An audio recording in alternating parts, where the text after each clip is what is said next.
And I swear I was not going to do any more stuffed animals with music and everything, but I just couldn't resist.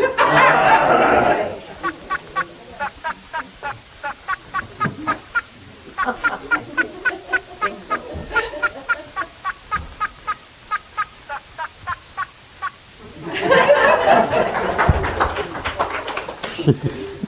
Okay, all right. Hey, it was cold last year at this time, remember? Ooh, it was like -8 a couple of days, yesterday, and the day before, actually today was -8. 2 days ago, it was -4. And the record on this date actually was back in 2004, not very long ago. -19. Wow. Yeah, so our records, I think, were about like a -19 to about 118.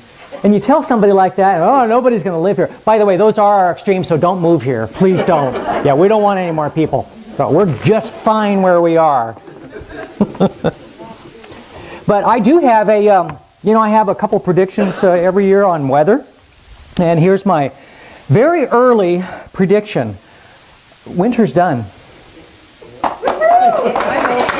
I think winter's done. I really, really do. After today, I think it's going to be, 40-ish, and we'll have maybe, we'll have a little bit of a cold snap, and we might have some snow flurries, may even have, half an inch or an inch, but winter, as we would hope it stays, is gone. So, and I'm almost never wrong. Maybe a little bit, but not usually much. Not much. Experience is not what happens to a man, is what happens. It is what a man does with what happens to him. Only dead fish swim with the stream. All the people like us are we, and everyone else is they. Rudyard clipping. Yeah, whatever. Rudyard, yeah. Oh, jelly beans did not become an Easter tradition until 1930. They were first made in America by Boston candy maker William Schraft, who ran advertisements urging people to send jelly beans to soldiers in the Civil War. Interesting. So, I know I have got some t-shirts. There we go. T-shirts. Okay. I can explain it to you, but I can't understand it for you. God is great. Beer is good. People are crazy.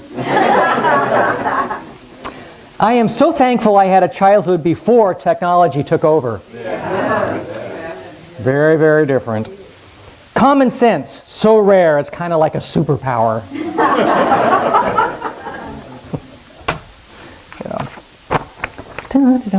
Did you want to do the calendar later, or do you want me to? Okay, I'll do it though. Kidnappers are, this is the perks of being over 50. Kidnappers are not very interested in you. In a hostage situation, you are likely to be released first. No one expects you to run anywhere. People call at 9 p.m. and ask, did I wake you? There is nothing left to learn the hard way. Things you buy now won't wear out. You can eat supper at 4 p.m. Yeah. We do have a couple patron saints, though, by the name of George Carlin and John Lennon. And John said, love is the flower you've got to let grow. Got to water it, got to fertilize it. But yeah. Okay. And George, a house is a place to keep your stuff while you go out and get more stuff. So. Gosh, how'd they get through everything so fast? Am I forgetting something? Do we want to say anything about the upcoming show? Do we want to start that process? Okay. I think we probably should. April is coming up faster than you might imagine. Yeah. Yeah, and I'm a little behind, I think, And this will be our 18th show? 18th show. 18th year. And so we are in the process now of going through all of the vendor applications. I've got them all sorted now, the ones that we've received already from last year, the ones who wanted to have their same booth. I'm going to start sending out emails to those that did not give us a returning application yet, and giving you first opportunity to reserve your booth again for this year. I'm going to have a deadline on that, and because we are getting, I'm starting a little later this year, it's going to be a very strict deadline, so be aware of that. Get your applications back as fast as you can. Also, we're going to start asking for volunteers, so keep in mind if you'd like to volunteer, we'll have a list of places, and we'll start sending around sign-up sheets. We're going to start collecting for our silent auction. Was it Carol and Roy, I think, over here are going to be in charge of collecting those items. Nice, new, gently used, items that we can auction off for the silent auction.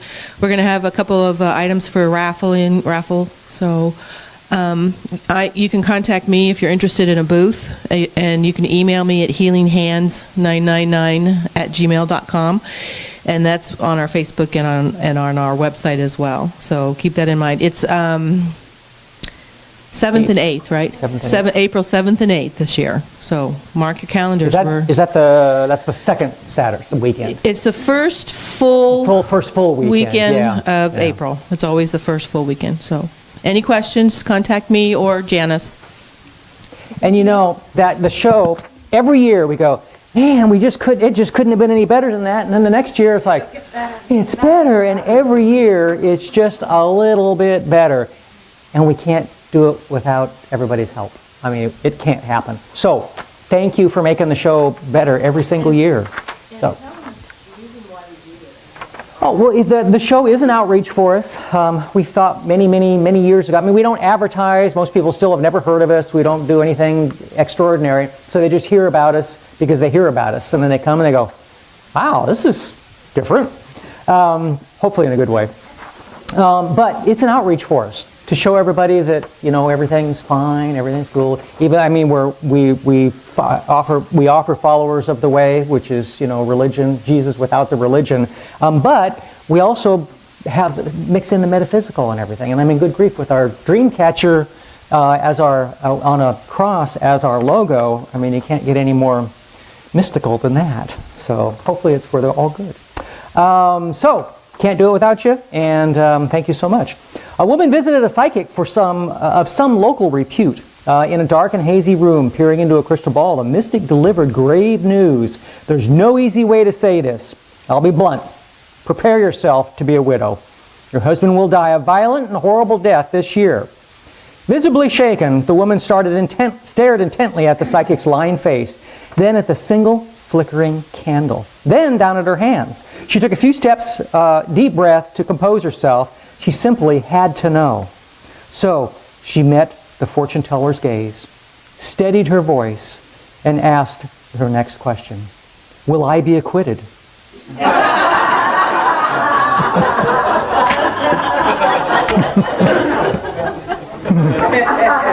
Hopefully. Not where anybody thought that one was going, huh? And Jan didn't hear that one. I'll have to tell it to you later.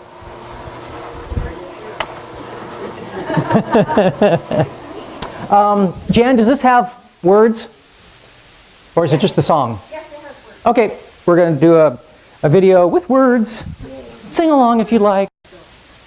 Look out the window. Open up your window. Arms wide open. Arms wide open. Come get your stinking coffee. Thank you for...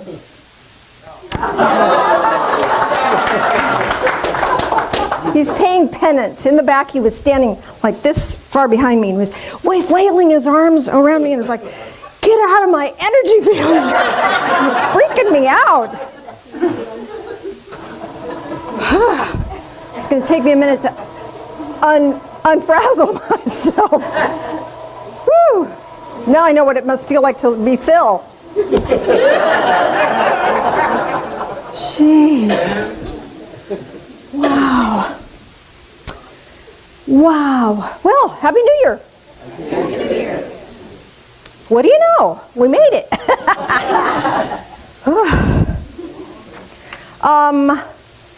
So, got lots to tell you today. New Year is this wonderful time. It's warm up here.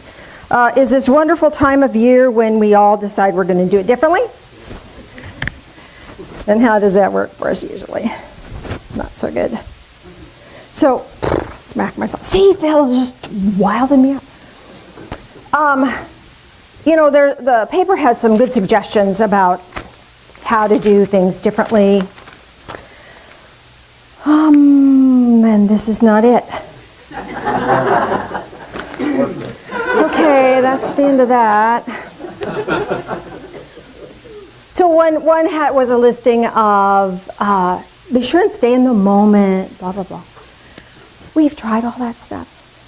There's new research, I've mentioned this before, there's new research that says that willpower ain't very powerful.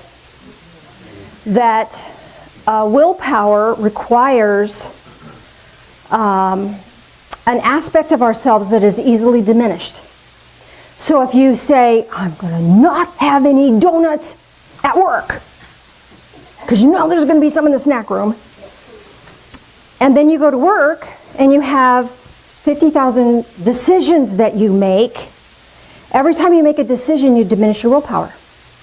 So then you take a break at 11 o'clock and you're going, oh, what the heck?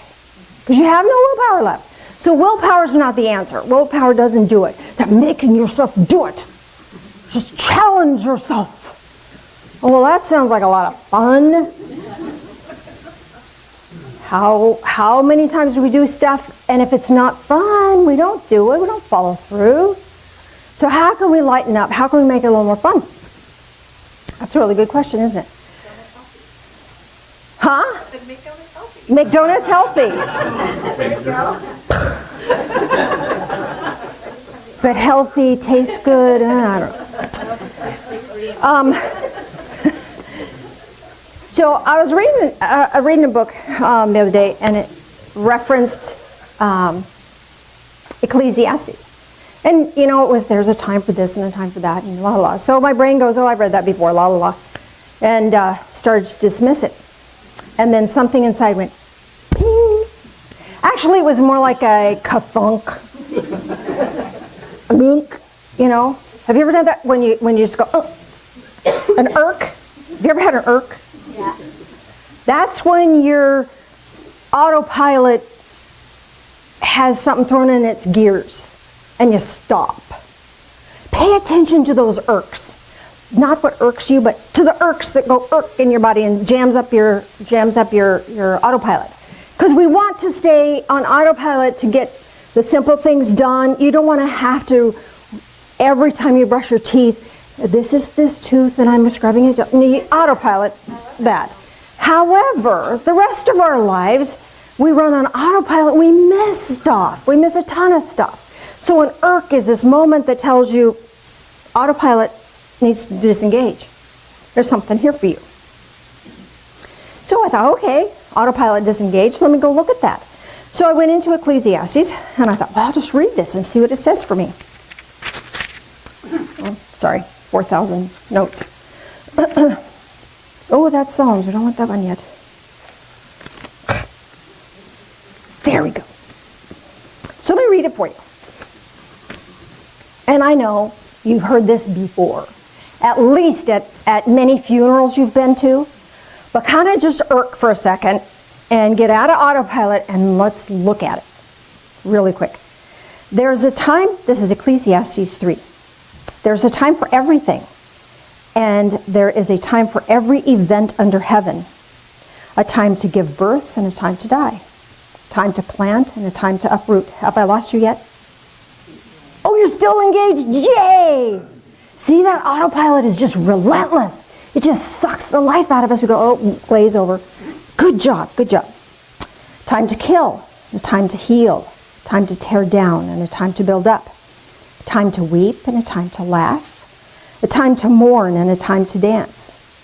A time to throw stones, and a time to gather stones together. Time to embrace, and a time to shun embracing. Time to search, and a time to give up as lost. Time to keep, and a time to throw away.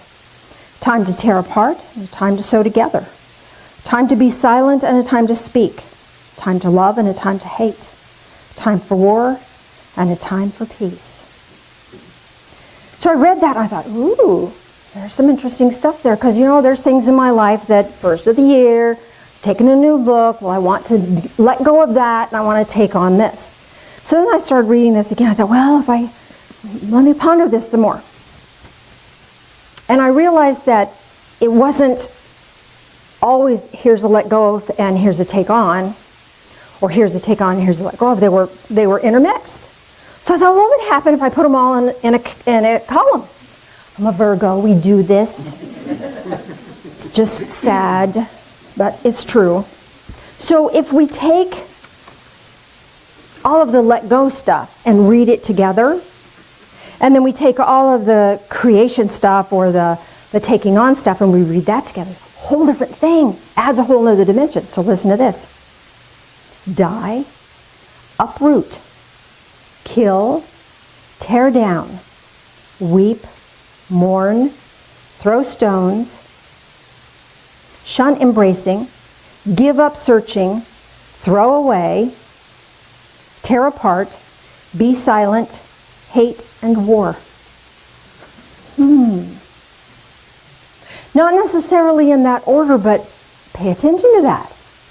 So if you are in a place where you are releasing an old pattern you don't want to have anymore, there's a ton of stuff to do that. You're in the season for that. Now here's a kicker. Sometimes physically we're in a season of letting go of something and we're in a season of taking on something new. So we kind of need both aspects of that. Sometimes we're in a place where we're physically letting go of this and mentally taking on something new. So pay attention to what season you're in about whatever subject you're talking about. Physical, mental, emotional, and spiritual. Those are the 4 aspects that we all function within and all require and deserve our attention. That when we're not a pilot, we don't give any of that attention. So physical, that's what's happening in this physical world, your job, your career, your health, all of that sort of, that's in the physical realm. Mental, are you worried? That's a mental thing. Can come from an emotional situation, but it can also, it's that mental, making their wheels spin. That's a mental thing. Emotional, that's how we feel about stuff. And sometimes how we feel is based on our mental judgment of something. We judge that as bad and this is good and anything in between is worthless. Make sense? So our emotions play a big key and our mind plays a big key, and sometimes they're really linked. And so it's important to see how they fit together and what season are each of them in. Then there's spiritual. Are you in a season spiritually where you're letting go of what you used to think God used to be, or what you used to believe God to be, and you're taking on a new concept of what spirituality is for you, what divine source is for you? Are you taking on something new? What season are you in? So with that said, now let's look at these again. The first one was die. There's a time to die. And that's just let go. It's time to just put it away from ourselves. Uproot. Uprooting a habit is a difficult thing. Now, fortunately, this is the time of year we don't have to do a lot of weeding in our yard. Phil, bless his soul, we have, a half an acre? And Phil gets out every year and starts at one end and does all this weeding. Sometimes weeds, you can just go, and they're gone. And then there's those suckers, and they have those weeds that go really deep, and then they run. Seen those? Uprooting is not easy. But if you're going to stop something, we've got to get to the root of it and get the root removed, changed, transformed. And then it won't grow back. Then it won't come back. So if we're having something that you're ready to let go of, uproot the cause. Find the root. Okay, the plant is a big weed, this tall, and you know those weeds grow fast, don't they? You can hack them off and the next day they're really tall because we didn't get the root. But if we get the root, then it's gone. It's done with. You don't have to do it again. So if you uproot it, you can kill it. You can just annihilate it. Get rid of that. Tear down. Sometimes we build constructs, energetic constructs in our world, energetic constructs of patterns in our world. Tear them down. If I stop doing this, then that stops this cascade of the other things that I do. If I stop doing that, then that gives me room to do a new thing.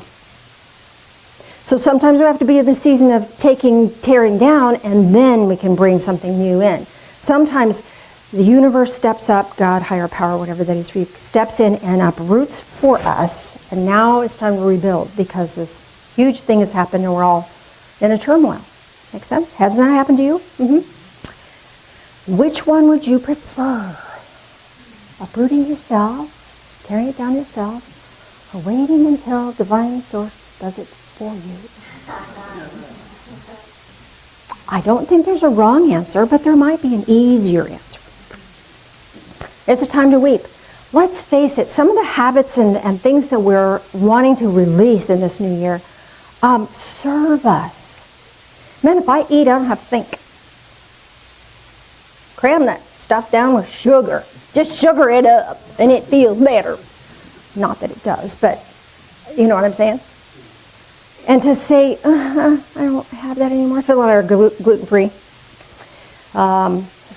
Turned gluten-free, was it 2 years, December 9th? I remember the day. No, December 3rd. Oh my gosh. And Phil, how long have it been for you?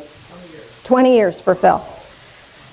I mourned the loss of donuts and bread. Man, you ever tried gluten-free bread? Cardboard, yeah, not fun, not fun. I wept over that. But it had to go. It had to be rooted, uprooted, and out. So I wept over it. I mourned it. I mourned the loss. Oh, cupcake. Until I was over it. And then I don't mourn it anymore. And it's like, who knew? Don't need that. Time to throw stones. Now in the Old Testament times, when this was written, they threw stones to take people out. That was their form of punishment. They didn't have the electric chair. They used stones. They threw stones at people. If you want it gone, the stones can represent patterns of thought that you've got that you can hurl at this thing to take it down, to disempower it so it cannot rise back up and get you. Eating gluten is not good for my body. It tastes so good. There's a root again. Oh my gosh, get that hoe out there and just get to it. But throw stones. Get your awareness, get your facts in order so that you can have power of insight. Now what's really cool is when you make a choice, you make that final decision, you go through this process and the decision is made, then you don't have to think about it anymore ever. Right after I'd made the decision to go gluten-free, Phil had been gluten-free forever, and I'd always said, I just can't do it. I thank God I don't have to. I could never let go of that. So, sure enough, it would be really helpful for you if you let go of that because it's causing some inflammation in your body. Oh, really? But the decision was made. It was not 3 days later. Phil and I were here. We were getting the sanctuary set up for something, and he handed me a granola bar. So I took a bite of the granola bar and I went, gluten! And he said, honey, I don't do gluten. I would never give you anything gluten. Oh, okay. Up a bit. But the visceral response, it didn't take any willpower. It just was an automatic response. I was repelled by it. I was repelled because my choice had already been made. I'd already destroyed the root of that situation. Time to shun embracing whatever you're got going on. Maybe you're embracing it because it's serving you. the things we do for ourselves, and we hang on to them because they serve us sickly. They don't bring us life and joy, but we hang on to them for dear life. And yet they're the things that are depriving us of living. Shunning, embracing. Let it go. Get your distance. Time to give up searching. Oh, that one got me. Didn't it get you? Sometimes when we've been looking for an answer, we're looking for something or looking for a fix, and we want it to be this, and it's not that. And to realize that's not going to get me what I want, and to give up searching for that. That takes us back into the mourn process and the weep process. It's hard to let go. Isn't it hard? Hard unless we have the other side of the coin here, and I'll bring that to you in a minute. Throw away. Pitch that stuff. Tear apart. Let it go. Be silent. Stop talking about that stuff. We just talk about it and talk about it and talk about it, talk about it, talk about it. Oh, and this is a problem. Stop talking about the problem. Be silent. Don't we just beat that problem up? Bring it up. This old wound, let me bring that up again. That person, they did this to me, let me bring that up again. I mean, am I the only one that does that? Be silent. Shut up. Time to hate. Loathe the results. Anybody that's in AA or any of the 12-step groups, they loathe the result and learn to love themselves. This hate is not about I hate people who do that, or I hate this, or I hate that. It's loathing the results, loathing what it's robbed me of, so that I can see it clearly for what it is. Makes sense? And then it's time for war. Have a battle plan. Has anybody, well, can't say anything about that, but if you're going to go to war, have a battle plan. Otherwise, you're going in unarmed. That weed's got thorns. That old mental pattern, it's got hooks. It's got you hooked up. And those have been perpetuated for years and years and years. True? So go in with a battle plan. If this doesn't work, then I'll hit it from this side, and then this guy comes in, and I'll have the artillery punch it. And make sense? If I can't get it with a hoe and a shovel, I got some weed killer. I'm going to round up that sucker. It's gone. I'm not dealing with that anymore. Make sense? So we get that. We want to remove that out of ourselves, out of our lives, out of our way. If you're in a season of taking on, listen to this. Listen to this. Don't you love this? Birth. Plant. Heal. Build up. Laugh. Dance. Gather stones. Embrace. Search. Keep. Sew together. Speak. Love. And peace.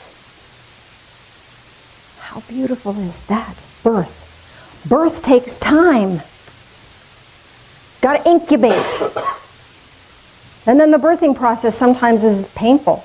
But there's such bliss and such a wonderful thing that happens afterwards. That's why we keep doing it as humanity. Plant.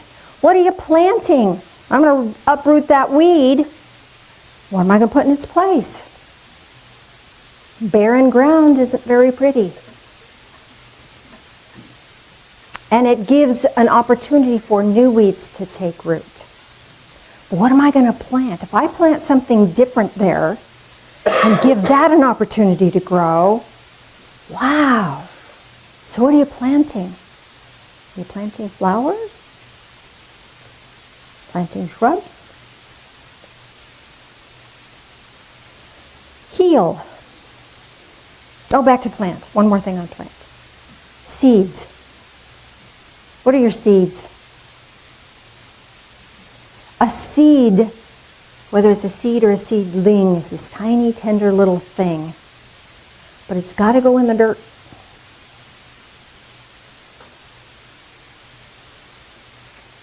And you can choose what seeds you plant. And seeds have their own life force. You put them in the ground and you let them grow. Sometimes we put things in the ground and we dig it up. Oh, is it growing? Put it in the ground and let it be. Let it be. Heal. Apply compassion. Apply compassion to whatever is happening in your world, whatever circumstances may have happened before that led you to create whatever patterns that you're letting go of. Have compassion on all aspects of that. Have compassion. Build up. Phil Workshop. And he's been consistent with that since he was a teenager. He builds muscle. He had to take a break because he has an owie. And he knows that when he starts again, it's going to take time to build muscle. It takes time to rebuild or build a new habit or build a new experience in life. Make sense? But we do it a little at a time. Again, having patience and compassion for ourselves. Don't have to be perfect. You plant an apple seed. If it's not an apple tree bearing fruit in the next 2 minutes, it's okay. It takes time to bear fruit. Laugh. It's really good to laugh. If we're laughing, that is digging those roots really, really deep. Because it's really hard to be caught up in the negativity, caught up in habituated patterns that no longer serve if we're laughing. Laughing is a reset button. That's why Phil tells jokes at the beginning of church. Give you a reset. Because we have life happens to us, and we get beat up. And by the time we get here on Sunday morning, life's happened. So if we can laugh, we can reset and open up. Our heart space doesn't open up if we're stuck and closed in and feeling the sting of the week before. So that laughter is really powerful. Dance, move. Move it, move it, move it. Move. Move in the next right direction. And have a pattern for that. A dance is not just flailing, although I think sometimes it is. For me, that's kind of what it looks like. But if you've taken a dance class, there's this step, that step, and the other step, and then you choreograph things, you put things together. So having a plan again, knowing what step to take, and now I do this step and then I do that step. Make sense? It's really important to move, but move in this fluid way with an understanding. Is that right, Joe? She's my expert. Gather stones. We threw that crud out. Now it's time to pick up new information. Are you reading a book? Might want to read one. There's lots of information out there that people have been where you are and done better and achieved what you're wanting to achieve. Let them speak to you. Get new information. Talk to somebody who has what you want. Talk to them. How'd you get there? Get that information. Gather those stones together. Collect that information. Collect good people. It's so much easier to do the right thing and be in a good place when you have good people that are doing the right thing, doing it too. So collect good people in your world. Embrace. Hang on to the stuff you want. Gather it in and hang on to it. Search. Look for it. No. Looking for you. When you seek, you'll find. I've told you so many times the story of looking for a rebounder, one of those little tiny trampolines. Oh, I really could use one, Lord. It'd be good if you help me with that. It's okay to ask for help. even with stupid rebounder. So feeling like I go yard sailing, there's a rebounder. Oh my gosh, I bought it. Went to the next yard sale, there's a rebounder. I'm going to buy that one too. He's Lord supplied, I'm going to do it. Third one, there's a rebounder. Asked the lady, so how come you're selling that? She said, well, you know, I just walked past it this morning and thought somebody needed that. I thought, well, you know, I asked for it, so I got it. Gave one to a friend, gave one to my mom, kept the other one. So I got it. Search, look for what you want. Ask for what you're looking for, and then seek it, look for it. Where is it? I know it's here somewhere. And it's kind of like being on a quest. I know it's here somewhere. Or you're looking for that answer, and you're looking through this, and you're looking through that. What's really fun is if you've got this quest thing going on in the back of your mind, and whatever you're doing, then somebody will say something over here that you're not even a privy of the conversation, that goes, huh? Because you hear it. Because you're tuned in. Being in that search mode tunes you in. So tune in. Keep is the next word. Keep it. Hang on to that stuff. You embrace it, keep it. So together. This is put it together. Put concepts together. If this has some of what you want, and that has some of what you want, and this has some of what you want, put them together. Work it. Speak. This is speak truth. Speak truth to yourself. Let's face it, we can be in denial. We can tell ourselves these fancy stories that don't make any sense at all, but we tell them to ourselves. We lie to ourselves. We can we deceive ourselves effortlessly. Speak the truth. Speak the truth to yourself. If you're speaking the truth, if you're speaking to yourself and calling yourself as not good enough and unworthy, stop it. Be silent about that and start speaking the truth. Don't know what the truth is? Ask people. What's my best quality? I bet they would tell you something you don't know about yourself. Because you don't see it, because you're busy going, I'm stupid, I'm not good enough.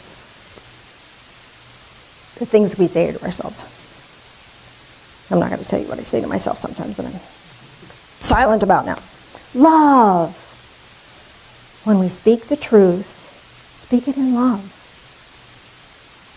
Love is this wonderful, healing, powerful mechanism that brings us into our divinely appointed state of being. You're not meant to be unhappy. Did you know that? Here's the truth. You're not meant to be unhappy. You're meant to be love and light and joy. And if you're not, you might want to do some throwing away, uprooting, and you might want to do some taking on. Because the end result of that is peace. How beautiful is that? Let's do a guided meditation.